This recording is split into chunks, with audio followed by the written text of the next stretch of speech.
নমস্কার সবাইকে। বিথি পাঠশালা ইউটিউব চ্যানেলে সবাইকে অনেক অনেক স্বাগত। আজকে নিবেদন ষষ্ঠীপদ চট্টোপাধ্যায়ের একটি ভৌতিক গল্প, বোড়ালের সেই রাত। তবে আজকে গল্প শুরু করার আগে আমার চ্যানেলে যারা নতুন তারা চ্যানেলটিকে অবশ্যই সাবস্ক্রাইব করে ভিডিওগুলিকে লাইক করে দেবেন, ভালো লাগলে বন্ধুদের সঙ্গে শেয়ার করবেন এবং পাশে থাকা বেল আইকনটি অবশ্যই ক্লিক করবেন এবং হাইপ করতে কিন্তু একদম ভুলবেন না। চলুন শুরু করা যাক আজকের নিবেদন।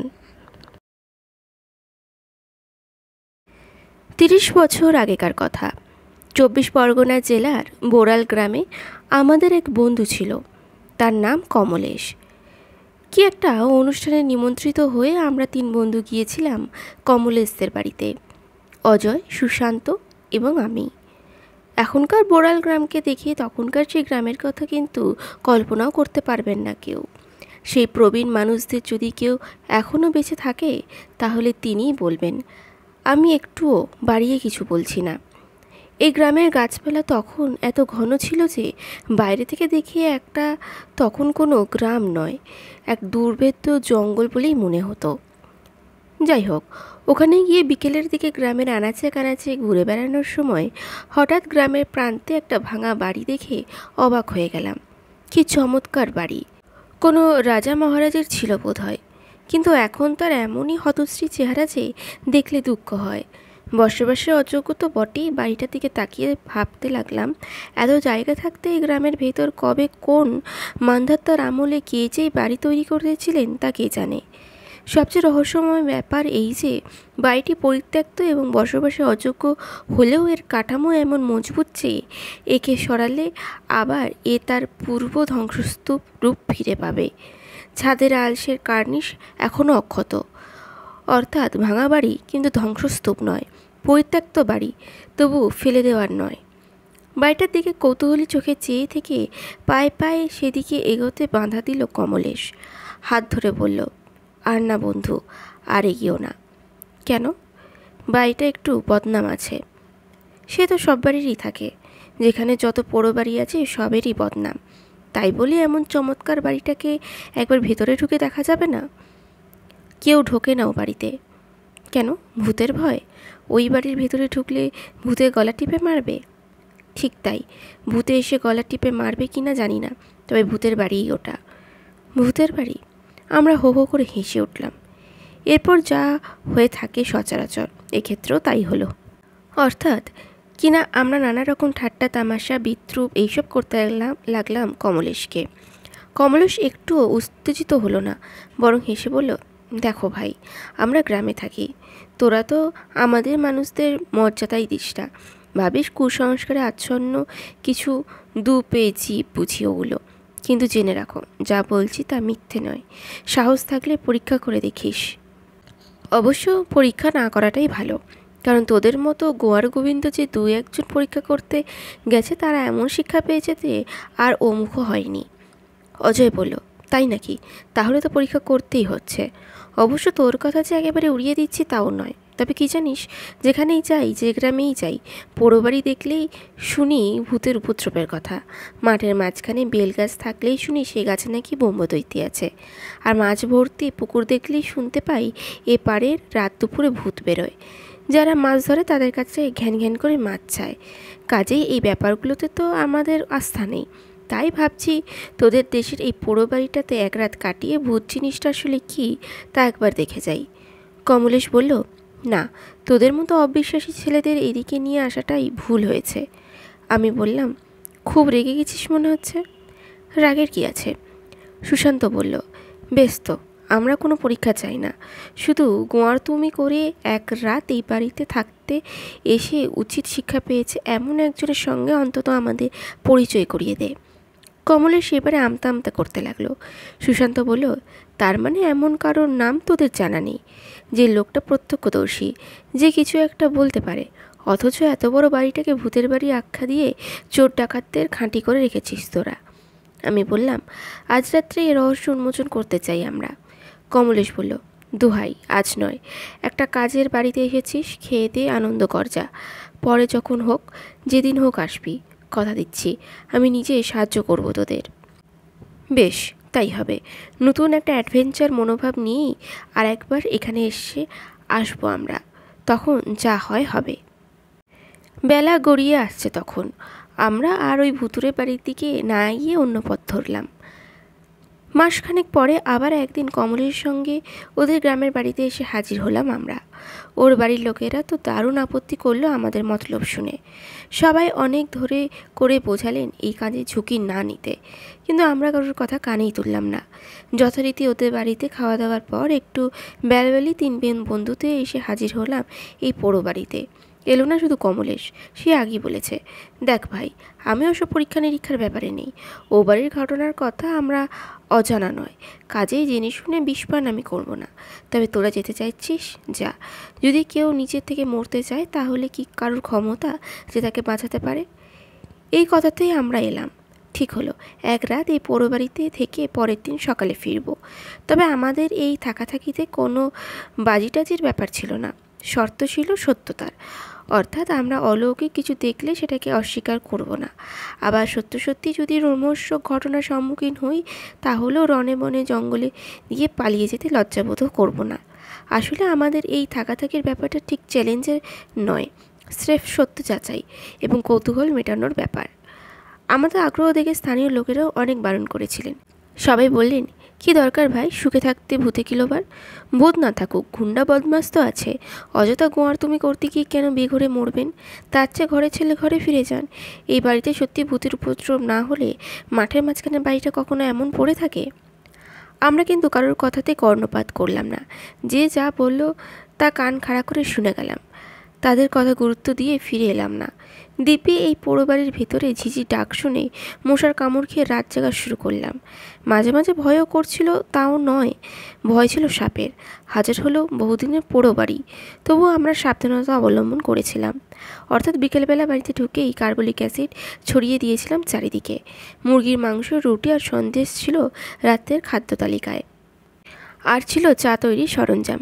তখন গ্রামঘরে এখনকার মতো এত ব্যাপকভাবে স্টোভের প্রচলন ছিল না, তাই প্রচুর শুকনো নারকেল পাতা এনে রেখেছিলাম। আমরা চা খাচ্ছি, গল্প করছি আর ঘড়ি দেখছি, কখন সন্ধে হয়, কখন ভূত আসে। দেখতে দেখতে সন্ধে উত্তীর্ণ হয়ে গেল, অন্ধকারে ঢুকে গেল চারিদিক। আমরা অধীর আগ্রহে ভূতের প্রতীক্ষা করতে লাগলাম। রাত 12টা, কোনো উপদ্রব নেই, ভয় নেই। ভূতেরা সাধারণত যা করে, অর্থাৎ গায়ের উপর গরম নিঃশ্বাস ফেলে, খ্যাল করে হাসে, হ্যারিকেনের আলো নিভিয়ে দেওয়া, গায়ে ঘাস ছুঁড়ে মারা ইত্যাদি করলো না। এমনকি হঠাৎ কোনো আর্তনাদ বা মরা কান্নাও শুরু করলো না কেউ। শুধু ভূত কেন, কোনো শিয়াল কুকুর পর্যন্ত ধারে কাছে এলো না। রাত তখন 1টা, কারোর কোনো অস্তিত্ব অনুভব করলাম না। ইতিমধ্যে 2-1টা রাউন্ড চা পর্ব শেষ হয়েছে আমাদের। সময় কাটার জন্য, একঘেয়ে হাত থেকে বাঁচার জন্য এবার আমরা নারকেল পাতা জ্বালিয়ে চা তৈরি করে খাচ্ছি। এমন সময় কোথা থেকে একটা আতপাগল লোক এসে হাজির হলো সেখানে। ওর হাতে একটা কলাইয়ের মগ। সেটা এগিয়ে বলল, আমাকে একটু চা দেবেন দাদাবাবু? আমি বললাম, কে বাবা তুমি? লোকটা ফিক করে হেসে বলল, আমি ভূত। ভূত? তবে আর বলছি কি, যাকে দেখবে বলে তোমরা এসেছো সত্যিই সেই, আমিই সেই। কেমন দেখছো? ভালোই। তা বাবা ভূত তুমি যদি হবে তো এরকম ছিরি কেন তোমার? হাতের জায়গায় পা থাকবে, পায়ের জায়গায় হাত থাকবে, মুখটা হবে উল্টো মুখো, গায়ে কোনো মাংস থাকবে না, নয়তো অর্ধেক শরীর দেখা যাবে, অর্ধেক অদৃশ্য থাকবে, তবে তো। লোকটি হেসে অস্থির হয়ে বলল, তবেই তোমরা ভূত দেখেছ। ও ভূত এখানে সেই বুঝলে, ও ভূত থাকে গল্পের বইতে। যাক, এখন আমাকে 1 কাপ চা দাও দেখিনি। আমাদের চা তখন তৈরিই হয়ে গিয়েছিল, তাই থেকে একটু দিলাম ওকে। লোকটি বেশ আয়েশ করে চা খেতে খেতে বলল, মেজাজ এসে গেল, কতদিন যে এমন চা খাইনি। ভাগ্যিস তোমরা এসেছিলে। আর একটু দেবো? না থাক, যাচ্ছিলাম এই পথ দিয়ে, আলো জ্বলছে দেখে ঢুকে পড়লুম। কিন্তু এত রাত্রে তুমি কোথায় যাচ্ছিলে? হাই দেখো, ভূতেরা তো রাত বিরেতেই যায় আসে গো। তাছাড়া তাদের তো নির্দিষ্ট কোনো ঠিকানা থাকে না, তাদের কাজই হলো ঘোরা। বলে মগটি হাতে নিয়ে উঠে গেল লোকটি। অজয় বলল, এ কি তুমি চলে যাচ্ছ? যাবো না তো কী করবো, থাকবো। আমার এখন অনেক কাজ। বেশ মজার লোক তো তুমি, যেই গরম চা পড়লো পেটে অমনি কেটে পড়ছো। একটু বসো, গল্প সল্প করি। না রে ভাই, বসার সময় নেই। লোকটি উঠে দাঁড়িয়ে দরজার কাছ পর্যন্ত গেল। অজয় বলল, শোনো। লোকটি বলল, আহ, যাওয়ার সময় পিছু ডাকো কেন? সুশান্ত বলল, আরে শোনোই না, একটা কথা বলি। লোকটি ফিরে এসে বলল, নাও কি বলবে বলো। আমার তো এ বাড়িতে এসে ভূত দেখছি, তা তুমি যখন বলছো তুমিই ভূত, তখন যাওয়ার আগে তোমার ভূতের খেলাটা একবার দেখিয়ে যাও না বাবা। লোকটি হেসে বলল, কি ছেলে মানুষই করছো তোমরা রাত দুপুরে? যাও, ঘরের ছেলে ঘরে ফিরে যাও, ঘরে গিয়ে বিছানায় শুয়ে ভালো করে এক ঘুম দাও দেখিনি। বলেই কোনো দিকে না তাকিয়ে হনহন করে চলে গেল লোকটি। আমাদের টর্চের আলোয় অনেকক্ষণ ধরে লক্ষ্য করলাম লোকটি অন্ধকারের বাইরে গিয়ে হঠাৎ মিলিয়ে যায় কি না, কিন্তু না, সে দিব্যি খোশ মেজাজে কখনো নাচতে নাচতে কখনো গ্রামের দিকে চলে গেল। রাত 2টো। পাশের একটা বাদাম গাছের ডাল থেকে একটা পেঁচা ডেকে উঠল শ শ করে। তারপর হঠাৎ পেঁচাটা দারুণ ভয় পেয়ে চিৎকার করতে করতে আমাদের ঘরে ঢুকে পড়ল। ডানা ঝাপটাতে বারবার পাক খেয়ে ঘুরতে লাগলো। সে এক বিধিকিচ্ছিরি ব্যাপার। তারপর আমাদের তাড়া খেয়ে একবার এক পাক ঘুরে গেল অন্ধকারে। রাত 3টে। আমরা আর 1 কাপ চা খেলাম। ভোর 5টা। সবে আলো ফুটি ফুটি করছে। গাছের ডালে একটি দুটি করে পাখি ডাকছে, কিন্তু কই, না এলো কোনো ভূত, না কোনো জানোয়ার। আমরা নিজেরাই একবার দারুণ বিরক্তিতে নিজেদের মধ্যে বলাবলি করতে লাগলাম।